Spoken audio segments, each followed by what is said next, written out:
En estos días que se está discutiendo el proyecto de ley contra el proxenetismo, que ha sido fallido por la falta de suficientes apoyos, yo quiero recordar que en Vindicación Feminista, en 1976, publicamos un número especial en agosto de aquel año sobre la prostitución. Que el año 2003 hemos publicado en Poder y Libertad, la revista del Partido Feminista, sobre prostitución. Que el año 2002 estuve en el Senado presentando una ponencia sobre prostitución. Que el año 2006 estuve en el Congreso presentando la misma ponencia con un poco de añadido en el Congreso. Que llevamos hablando de lo que tenía que ser la prostitución o lo que no tenía que ser en la última etapa, esta última etapa democrática, 45 años. Que la prostitución se abolió en España el año 32 por el impulso que declara Campoamor. Y que el año 37, y ya quizá 36, todavía no había empezado la guerra, nuestra primera ministra, la primera ministra de la historia de los gobiernos de España, que era Federica Montseny, hizo un proyecto estupendo, lo que llamó Liberatorios de Prostitución. Porque, y aquí entra el proyecto este, que no ha salido ahora, aquí entra un tema fundamental en este proceso, este larguísimo proceso de acabar con la explotación sexual de las mujeres. Porque cuando se prohíben, supongamos que se prohíben los prostíbulos y se cierran, y las casas de masaje y los puticlubs de carretera, ¿qué les pasa a las mujeres que están allí? Unas viven incluso allí. ¿Dónde van a ir a parar? ¿A pedir limosna en la calle? Yo no estoy de acuerdo en absoluto con ninguno de los proyectos, ni la crítica de la señora Yolanda Díaz, ni con el proyecto que ha presentado el PSOE, ni tampoco, naturalmente, con la oposición que ha hecho los demás partidos políticos. Porque lo que falta ahí, fundamentalmente, es pensar en el lobby prostituidor, en la mafia de prostituidores que tienen el negocio más importante del mundo después del de las armas, que son los que dirigen el tráfico de mujeres y de niños y de niñas en todo el mundo, de un continente al otro, de un país al otro. A España llegan mujeres de África y de Latinoamérica, naturalmente por su camino lógico, que van luego a parar al resto de Europa. Esto no se pone en cuestión en ningún momento por parte de los partidos políticos, ni de izquierda, ni de media izquierda, ni de centro, ni de medio centro. Y no se pone en cuestión tampoco qué sucede si, como pretendía el PSOE, tenían que meter en la cárcel a los prostituidores, suponiendo que lo fueran a hacer, ahora hablaremos de los prostituidores, y qué iba a pasar con las mujeres una vez que se encontraran en la calle. Los prostituidores tendremos que hablar, porque todos los hoteles, todas las grandes cadenas de hoteles de primera categoría ofrecen mujeres, como ofrecerían bocadillos, a sus clientes de gran prestigio, ¿no? Tienen una carta de mujeres según la edad, la raza, etcétera, los gustos, etcétera. Estos plantean prohibir lo que llaman la tercería locativa. Y me río porque realmente no hay nadie que entienda estos términos, pero para eso se hacen las leyes, para que no se entiendan, claro.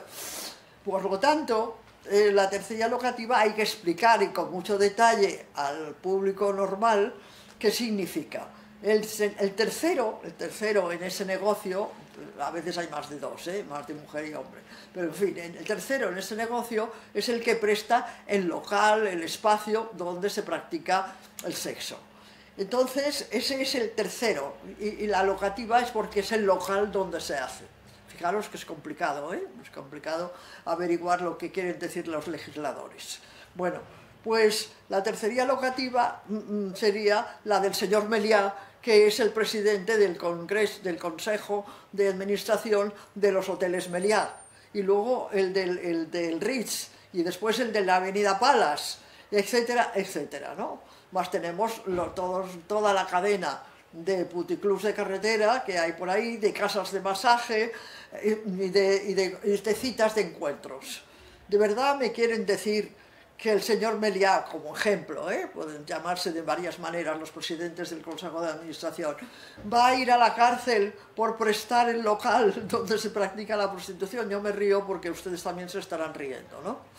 Bueno, en este momento lo único que se hace es la farsa que están haciendo continuamente los políticos, los legisladores, incluso las que, bueno, las activistas contra la prostitución. Porque de verdad atacar la prostitución es tan complicado y casi tan peligroso como atacar el comercio de armas. Estamos hablando de 500.000 de mujeres que entran en España por todos los puertos del Atlántico y del Mediterráneo para ser repartidas por los lupanares y los burdeles del país y llevadas a otros países de Europa. Y en ese negocio cobran todos. Yo les digo que cobran todos, quiero decir, no solamente el chulo y el proxeneta de baja categoría, ¿verdad?, que es el que maneja a las mujeres, no. Cobra naturalmente el de la tercería locativa, cobra el político que defiende, en estos momentos está defendiendo la regularización de la prostitución, cobran las madames con las que tuve hace unos días un encuentro, que están haciendo campaña a favor de regular la prostitución como trabajo sexual. Cobran los jueces que, como me ha pasado a mí, y doy testimonio, y ahora veremos si tengo que volver otra vez al juzgado, rechazaron la querella que presenté contra los prostíbulos del barrio dels Velluters de Valencia. Estuve un año ejerciendo la acción popular porque la adoptamos, la decidimos entre varias agrupaciones. El sindicato de enseñantes, la asociación de vecinos del barrio, que no podía más de ver a las mujeres en la calle y los chulos vigilándolas mientras sus niños volvían del colegio, y el Partido Feminista. Llevé la querella como representante de la acción popular y conseguí que la admitiera en el primer momento. Tengan en cuenta que la jueza era una mujer, que la fiscala era una mujer, que la de violencia de género era también otra mujer. Solamente había un hombre en el concierto judicial, que era el secretario del juzgado. Bueno, pues el proceso duró un año.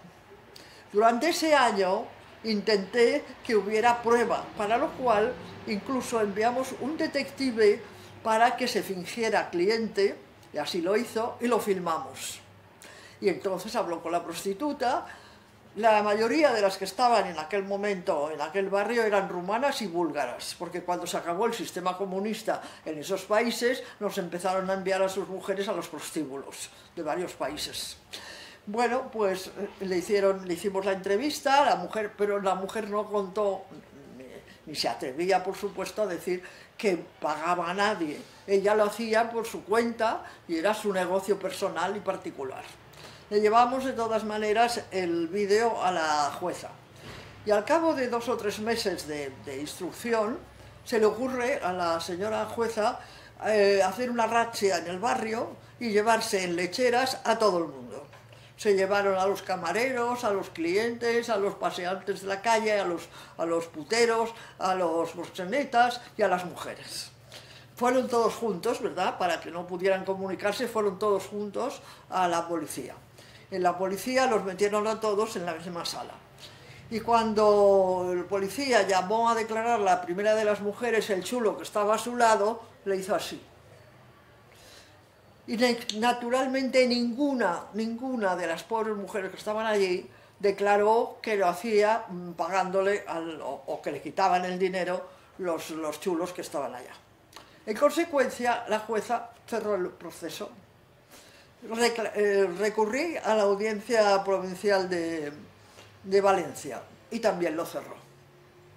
Y naturalmente el barri dels Velluters pues sigue con su negocio, porque es un buen negocio. Y al fin y al cabo, pues el capitalismo, ¿qué quiere? Sino buenos negocios, ¿verdad? Ahora, si pensamos realmente creemos lo que es una farsa, en abolir la prostitución y no prohibirla, porque miren ustedes, yo supongo que alguna generación más joven que yo me va a escuchar, durante el franquismo la prostitución estaba prohibida, pero quienes iban a la cárcel eran las mujeres. Yo conozco, lo digo en la ponencia que llevé al Senado, conozco bastante de cerca la vida de esas desgraciadas. Primero, porque cuando me casé fui a parar a una pensión que estaba llena de esas pobres mujeres que recibían allí a sus clientes. Y poco después, bueno, unos años después, acabé en la cárcel con ellas, por 2 veces también. Y sé perfectamente la miseria, el atraso, el embrutecimiento, el sufrimiento, la explotación de esa esclavitud que se mantiene. Una de las cosas que se dicen es que ganan dinero. Esta es una de las primeras partes que puse en la ponencia del Senado, lo que es una absoluta falsedad. A estas mujeres apenas les dan para que coman y se compren una bata transparente para atender mejor al cliente.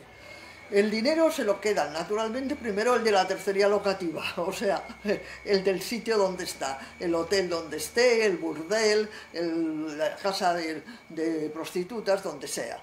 Y después algo se queda el chulo, que es el enlace, ¿no? O la madame que dirige la casa. Y al final 4 pesetas, 4 perras de hoy van a parar a la misma interesada, que además tiene, por supuesto, que mantener algún hijo que le ha fabricado alguno de los clientes. En uno de los actos que hemos hecho muchos las feministas de este país en contra de la prostitución, en Barcelona hicimos unas jornadas de 2 o 3 días. Entonces fueron profesionales de diversas tendencias, ¿no? Explicándonos, pues desde la medicina a la judicatura y la abogacía, pues cómo se podía calificar. ¿Cómo se califica la prostitución? ¿Es un trabajo sexual? ¿Es una diversión? ¿Es que se lo pasan muy bien en la cama? ¿O es una explotación, como decimos nosotras? Bueno, pues la policía de Barcelona nos contó uno de los episodios más horribles que yo he oído, porque por fin, a raíz de algún proceso judicial, entraron en el gran prostíbulo de la Junquera, en la frontera con Francia, que es el más grande de Europa, creo que tiene 1000 habitaciones, y que entraron porque, bueno, dijeron que tenían que ver si había trata, ¿no? O sea, que estaban allí forzadas. Y entre las desgraciadas que estaban dentro, encontraron a una mujer rumana discapacitada mental, que estaba viviendo permanentemente en la habitación donde prestaba el servicio. Y lo prestaba todos los días del año, incluidos los días de su menstruación. Y por ese trabajo, por ese servicio, le daban 300 euros al mes a la familia que tenía en Rumanía. Pues cuando la policía se llevó a los tipos que mandaban en aquel local y la sacaron a ella y la llevaron al hospital porque era donde necesitaba cuidado y trabajo, el juez cerró el sumario porque ella no era capaz de explicar cómo estaba situada él y lo que le pasaba. Y todos volvieron otra vez a sus ocupaciones habituales. El juez, el secretario, el prostituidor, el proxeneta y la prostituta. Y ese negocio no se va a acabar porque ahora el Partido Socialista, en un impulso de bondad, presente un proyecto de ley que solamente persigue al proxeneta. Naturalmente, a los cómplices, a los sicarios, a los intermediarios, de esto no se habla porque parece que ni siquiera lo saben. Pero sobre todo, ya lo que es el colmo, es que no se piense qué se va a hacer con esas mujeres, porque una vez que hayan cerrado el burdel y las hayan echado a la calle, ¿qué tienen que hacer? ¿Pedir limosna? Lo que sucederá es que tendrán que practicar la prostitución, pero ya no en el burdel, sino debajo de un puente, detrás de una caseta, en la calle, chupándosela a un tipo en un coche, para poder comer. Y eso ni lo explica a la derecha, ni lo explica a la izquierda, ni lo explican en el Congreso de los Diputados, ni lo explican los medios de comunicación. Y esto, aunque las feministas de toda España están en contra de la prostitución, tampoco se explica con la suficiente contundencia ni la suficiente detalle que se tendría que hacer. Yo no les leo aquí la ponencia que presenté en el Senado y en el Congreso porque tiene 29 páginas, pero se la ofrezco, ¿verdad? Yo la envío por email, si me envían al email de mi página web lo van a encontrar, les envío la ponencia completa con detalles, porque naturalmente otra función que tenemos que explicar es que si es un trabajo, puede ir al servicio de trabajo oficial que tenemos. Y entonces tendrán que clasificarlas, ¿no? Tendrán que decir si una es oficial de primera, si es aprendiza, si es maestra, bueno, y además también clasificar las funciones que persigan. O sea, ¿cuánto vale una felación? ¿Cuánto vale un coito completo? ¿Cuánto vale con preservativo? ¿Cuánto cuesta sin preservativo?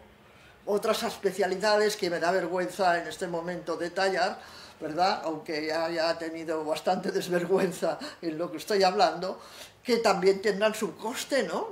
¿Verdad? Están las especialidades sádicas y masoquistas, etcétera, etcétera. Entonces esto tendrá que ir en la plantilla del prostíbulo donde estén, como van las categorías profesionales, ¿no? Van desde el aprendiz hasta el oficial de primera. Y poner además las tarifas de cada una de estas cosas, porque luego tendrán que pagar impuestos. La que perciba 1.000 euros por dejarse apalear, pues esta tendrá que pagar el 12 o el 15% de impuestos al Estado. Y nuestro Estado será un Estado prostituidor, que en cierto modo pues ya lo es, porque tendríamos que ir viendo, yo pediría, el Instituto de Estudios Feministas que estamos creando desde el Partido Feminista, queremos hacer estudios de este calibre. Y uno de los estudios sería saber cuántos jueces, cuántos secretarios de juzgado, cuántos políticos, cuántos diputados son clientes de prostíbulos. Con lo cual resulta bastante difícil, ¿verdad?, lograr aprobar una ley que realmente persiga el negocio, persiga a los culpables y además proteja a las mujeres, donde hay muchas menores. A mí me negó una oficial del juzgado que en los prostíbulos de ese barrio del Bellota se les dijera que había menores. Y cuando le saqué, porque hubo una declaración de una persona que aquí no puedo explicar, que había una niña de 13 años, dijo, ¡ay, y cómo se atreven si eso se persigue mucho! Y no hizo nada más. Porque en este país se supone, por las estadísticas oficiales, yo no me estoy inventando nada de lo que les cuento, lo he leído o lo he vivido. En las estadísticas oficiales se dice que hay 3 millones diarios de hombres que son clientes de prostíbulos. Es uno de los países de Europa con más clientes. Además, no sabemos, no tenemos las cuentas del negocio que supone, de qué manera y de qué manera se blanquea, ¿no? Bueno, naturalmente las casas de masaje pues son casas de masaje, y las peluquerías y los puticlubs de carretera son bares de carretera, ¿no? Pero uno de los que han denunciado más el crimen organizado, que es Flaviano Saviano, el escritor italiano, que escribe un libro interesantísimo sobre Italia, Gomorra, me explica que España está siendo el país que más blanquea el dinero de la mafia. Porque, entre otras cosas, hay un acuerdo entre las mafias. Esto también está escrito y publicado, por esto no me pueden perseguir, porque el libro está en las librerías. Uno de los acuerdos de las mafias es que en España no se cometan delitos de sangre, o no muchos, porque es la retaguardia. O sea, cuando se han matado en Calabria y en Sicilia y en Marsella, pues salen corriendo y se meten en España. Y entonces son decentes y buenos empresarios, normalmente de inmobiliarias. Todo esto ni se explica como lo estoy explicando yo, como lo hemos escrito en Poder y Libertad, como ya lo escribimos hace 45 años en Vindicación Feminista, ni se mete en el cuerpo legislativo que hay que aprobar. Porque, entre otras cosas, repito, me gustaría saber cuántos de los diputados que votaron el otro día en el Congreso y cuántos de los jueces que tienen que seguir el proceso después, si los llevas a los tribunales, son clientes de prostíbulos. No quiero decir que sean dueños de prostíbulos, no quiero decir que sean ellos los intermediarios, pero hombre, una tarde de distracción lo tiene cualquiera, ¿verdad? Creo que he explicado bastante hasta este momento. pero puedo seguir. Para otro rato les explicaré más cosas que están en el proceso ese que seguí en el barri dels Velluters.